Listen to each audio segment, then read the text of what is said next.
If you own the cards on today's list, chances are you shouldn't be selling them.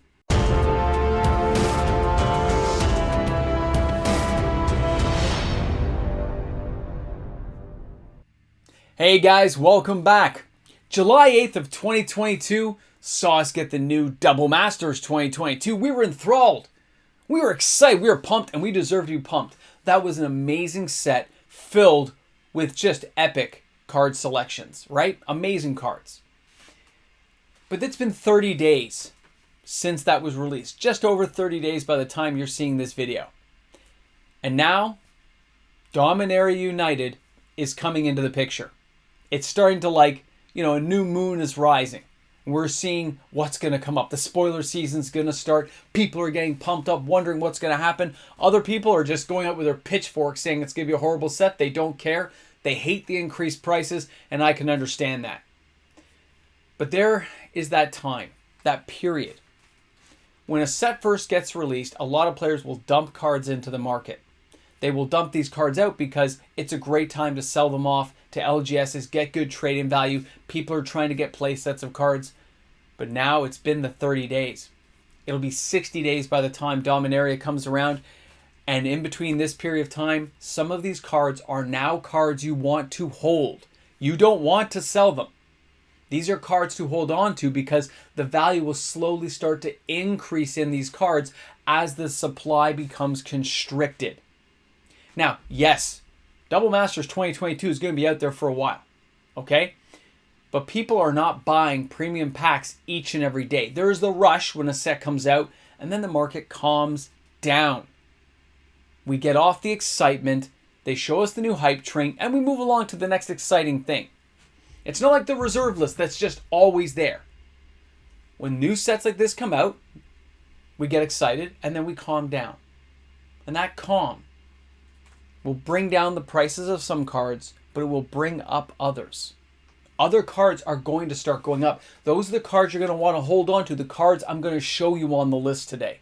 Because I think these cards, for whatever reason, some of their printings, the playability, the versatility of the card, will force these cards to go up in the future. And the funny thing is, there's not a lot of mythics on the list today, but there are a lot of amazing cards. And not every card is from Double Masters 2022, but there sure are a lot of them.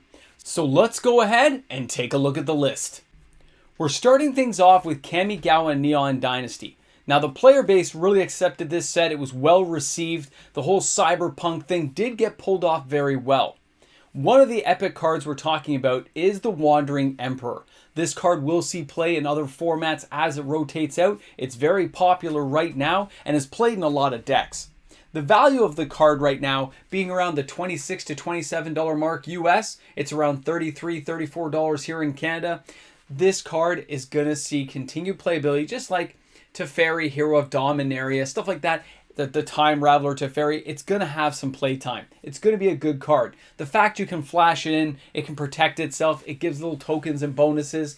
I mean, I can see why people enjoy it. Not to mention, it has card removal. It can take care of things as they come in and attack you. So defense, offense, this card has a lot to offer players at a very low casting cost and an affordable price. This is the time to hold on to cards like that because as they start aging and more playability happens as the rest of the sets are released, like Dominaria United, like Brothers War, we don't know how these cards are all going to intersect and interconnect. A card like this can really rise in value depending on cards coming up in the new sets. It's not going to hurt anybody to hold on to this card, not sell it for the next 90 days, 120 days, and see what happens with the upcoming sets. An amazing card, but definitely worth holding on to now to see if it can reach a higher level of $40. Now our next card is going to be Ob Nixilis the Adversary. This card's very cheap right now, okay? But the causality effect of this card is something that cannot really be, you can't underestimate it. So many times I've seen this card play where you make multiple copies of it and you're putting all kinds of little tokens and things into play, just nuking people. It's an amazing card. It's going to continue to see action. We have Predators coming in. We got other cards that already kind of fit in with it. This card, if it gets a lot more play time, you're going to see it go to around the $20 level. It's going to rise in value, which means its tradability and its trade-in value will probably climb in the future. I'm really surprised it tanked this far, but at a $12, $13 level, I'm willing to hold on to this card to see if it can recoup some of those costs, reach a new level, because it is being played a lot. I mean, I see it all the time on Arena, and I see it at my card shop all the time with some people playing.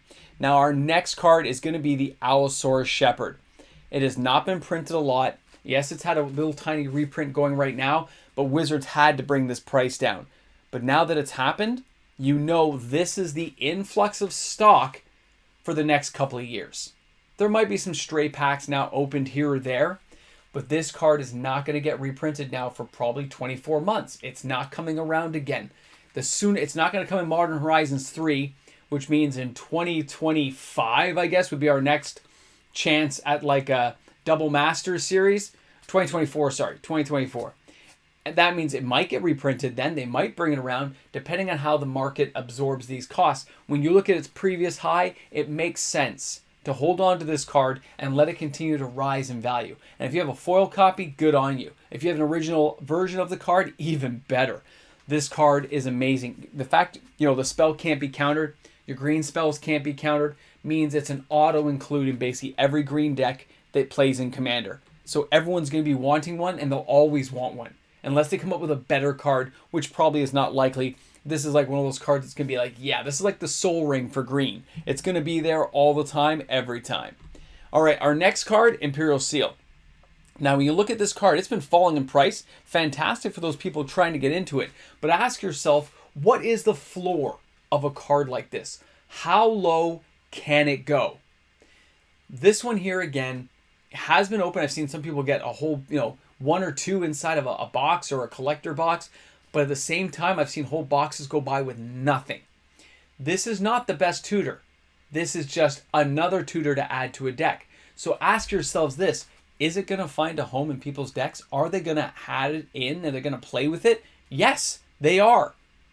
And this is the first reprint it's had in 20 plus years. Do you really think that it's going to stay this low? No. It's going to climb slowly. It's going to just slowly move up. If I own copies, which I do have one, I am going to hold on to my copy no matter what. But if I was a player who had extra copies, I'm willing to ride this out and see where it goes. I will see it go back up in value. In my opinion, this card is still a $200 card, and I will probably, I'm not going to give you the exact timeline. My chart tells me it's going to happen in 2024.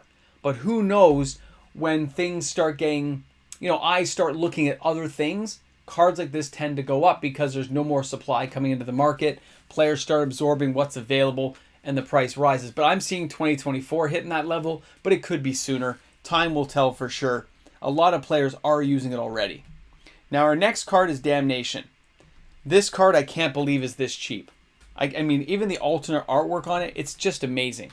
I was so happy to spend less than $20 to get myself another copy of this card for my Throw Bowl deck. I was just floored to have this for my Commander deck and pay a very minimal cost.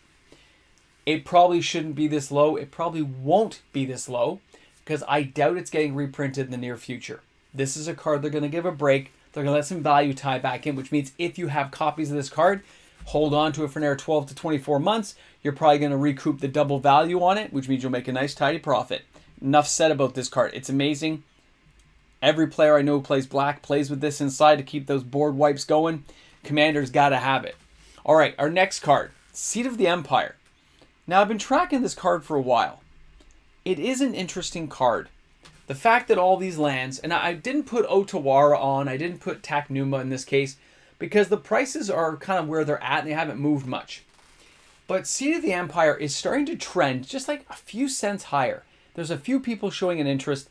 It is getting played. I see it quite a few times now at various LGS matches I'm playing in, and I can see this card. Like, its channel ability is decent. The 4 damage, it's amazing. You can play the first one. Yeah, you need mana, you've got it. But the other 3 you might be in your deck are just going to be nuking spells. And if you have a couple of legendary creatures in there, you might be paying 1 to deal 4 damage to target attacking or blocking creature.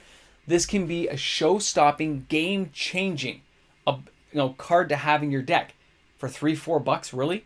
You don't see this thing going up to like $8-9 after it rotates out? Because I can see this card finding a future home in, again, cards that are going to use the Wandering Emperor and those like. It's a decent card with no real drawbacks. Now the next one, Oracle of Moldai, again, hasn't been reprinted a ton since Zendikar. It's had a few showings here and there. But at $8, $9, $10, really? I don't see this card staying this low. I see it going back up to the $15, $16 level. So if you can get some copies cheap, hold on to them for a while, I think you'll see this card rebound back up. It's going to have some decent playability. Always will, because it lets you play an additional land every turn, which is amazing. I just, you play this with things like Crucible of Worlds, and you're talking you got some great times inside, okay? I've used this card in some old school decks I played, allowing me to go back and bounce lands and stuff. It's a great time, okay? Great fun for everyone. And again, it's one of those cards, it's not the most powerful card, but it's an elf. It goes into elf tribals, it goes into commanders, it goes into some fun times. So it's not going to stay at $7. And those who think it will, well, you can prove me wrong later on. I'll buy you a coffee. Okay, Spar's headquarters. Now, when it comes to all the triomes, when you're taking a look at these and you realize they're at the bottom, okay, they're not going to reach the Ikoria ones. They're not going down to $4. People are aware that these things have value, and they know it's going to be more valuable later. I think we are probably at the floor for this card, which means if you have it and if you've bought some, you're probably going to start seeing returns in the next 24 months. It's going to start going back up. So I wouldn't be selling it on the cheap or trading them in on the cheap for $3, $4 trade-in. Who would do that? Hold on to it. We already know what happened with the Ikoria Triumphs, the full art versions, full art foils that people really kind of ignored at first. These cards are going up. They're going to be the $15 level, maybe a little bit higher later on. And as we've seen, New Capenna is a decent set, but it didn't get opened nearly as much as people think. People have moved on, which means there's less supply than there was for Ikoria. Ikoria, we're all at home. If you're at home, you're opening a lot of stuff, you're cracking packs, you're having fun, and that's not what's happened with New Capenna, which will be to Wizards' benefit later if they ever decide to reprint it. Something to keep in mind if you don't have your playset yet. Okay? Now, when we're going down, we're checking out City of Brass. Been reprinted a whole bunch, guys. This card has been around the block, okay? It knows where it's going, it knows what it's been, but it keeps bouncing back. And the artwork in this set is very nice, okay? The new artwork they gave this card has a very nice look to it, a nice feel to it, and I appreciate the full art version, full art foils. I think it's epic. At $12, $13, that's very inexpensive for a card that gives you any color mana. You're talking it's cheaper than getting like a Mana Confluence and stuff. I can see why people are picking it up. I can see why the sales are higher. This thing actually may even make the top 10 this week on Saturday's edition. Like, it may actually be there. I'm still tracking the sales to see, but City of Brass may actually make it just because people recognize the value and they're buying it cheap now, knowing that it's going to recoup costs and start going back up in value. So don't sell it cheap, guys. Hold on to this stuff. Cavern of Souls. People ask me about this card, and if you really think the Cavern of Souls is going to stay this cheap, it's going to stay at like the $60 level, you're wrong. It's going to bounce back. They made it a mythic. It's hard to get. It's not like we're opening the original OG one, which was like a rare, right? The original version, I think, was rare, if I recall. I have a playset, so it must have been. I remember it's rare. Not mythic. They've made this hard to get. This is like that epitome of like, this is an amazing land you want to have. It's amazing, and it is. So they're making it difficult to get. They're keeping the value in check. If you don't have one, if you don't have your playset, and you can get it for $65, $70, it's going to seem pretty cheap later on when this thing goes back up to the $80, $85 level. Just saying, an amazing card at a decent price. Hard to come by, okay, guys? It's Cavern of Souls. I mean, I don't know. When I look at that card, I go, yep, I can't believe I ignored this card for so long and lost out so many times. And I sold playsets really cheap back in the day when it first was, the original version when it came out. Now I know better. I hold on to these cards whenever I open them and save them for like patrons and stuff like that. So, an amazing thing. All right, our last card today. Any of the Modern Horizons 2 Fetchlands. Have you noticed the prices on these cards? They are not really trending up yet, but it can't be ignored that they're still this low. This card used to be a $100 card. Do you think Wizards wants it this low? Do you think they expect it to stay this cheap? And now we've seen the sets come out. I doubt it's coming around in Dominaria. I don't think it's going to be there on the Brothers War, which means it's going to be another 6, 7, 8 months of us absorbing these into the market as players build decks. as it slowly gets sucked in. And the values slowly trickle up because as players build decks and buy these cards on the secondary market, the price will inevitably go up little tiny bits, 50 cents, 60 cents, and everything will just slowly rise with the tide, okay? They're not going to stay this low, and they're not getting reprinted in the near future. I think we've got some time. I think the next chance these are coming around is actually going to be Shocklands, probably coming around. And that's why Wizards came up with the cards like the Triumphs and the other versions of the mana base we're seeing today. They're giving us a broader base of mana to work with to give value cards like the Fetchlands a bigger resting period, to let them recoup the value. So when they do the next Modern Horizons type set that they want to put those lands into, they'll have some more value. They will have retained extra value. Some people are probably hoping they're coming around, oh, we're going to get, Modern Horizons 3 next year is going to have them. It may or may not. There's enough mana-based choices for Wizards now. They can choose to add entirely different lands into the mix, okay?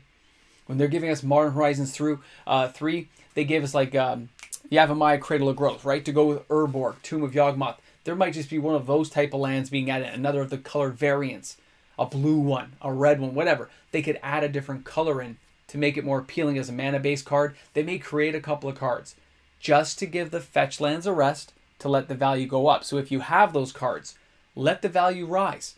Don't sell them cheap. Don't give them away to an LGS or trade them into another player or sell them on a TCG player. If you're only going to get $20, you're getting what? $23 max trade-in, maximum trade-in? Then why do it? When they were $50, $60, it made sense. At those levels, I might as well just keep them and play with them. Guys, thanks a lot for tuning in. Thanks for hanging out with me on the channel. This is the Card Watch video, and these are cards you probably should not be selling. Guys, this shout out is here at the end of each and every video because the patrons are the ones who support this channel, who are here each and every day. My YouTube membership members, my Patreon members. Guys, thank you everyone. It was a learning lesson. I've done this before. I used to sell cards out cheap. I made mistakes. I sold thousands of Fetchlands during the Cons era. And yeah, I made a tidy profit, but I could have made more. There's nothing wrong with taking profits, by the way. It's not like I lost out. I still made money. But I didn't get the top of the market. I actually didn't even get close to the top of that market. I look at some of these cards and the playability, the versatility. And by the way, welcome everyone to the end, you special people. And it just says, yep, some of these cards are going to bounce back very nicely. So, there you have it. Thanks a lot for hanging out, guys. Thanks for chilling like a villain at the end and just saying, yeah, we deserve it, right?